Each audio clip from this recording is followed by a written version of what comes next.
better place. Myntri Rangbah ke jela ukon ke sangma lembat Myntri ke Tnat Pule Puthi ubak lakmen rembui kila penlong ke jenglet Jurip pekindet ha ke Skul Pine Mount ke belapenya da ke sorkar jela nin kesni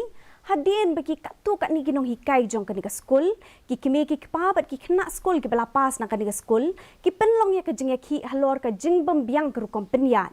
haba ajeng keren skila patai kubor Myntri Rangbah ulong ba ulalet Jurip ya ke skul ban yo I ke jeng shisha halor ke jeng sokya jong ki katu kat ni ki kimi ki kpa bat ki kena skul ha ke bay day bat ki katu kat ni ki man Myntri Rangbah ula sakhi dala ki jong ki khamat ya ke jeng bembiang jong ke jaka Leit bar ko hostel bat kemadan ha kan ni ke jeng let Jurip ula shimru ya ke rai ban pen bahano mardor ya ke ni ke skul da ke bakin thup ya ke jaka Leit bar.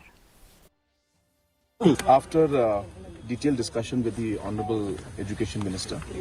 and based on his suggestions, we have decided to come and visit here in Pine Mount School. As we are all aware that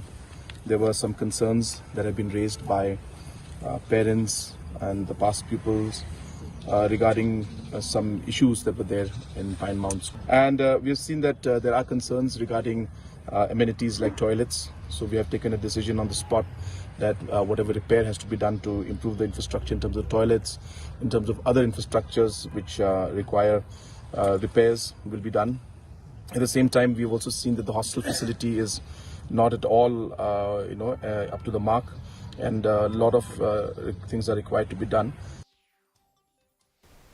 Ka ken hon jong ki nong tre belalam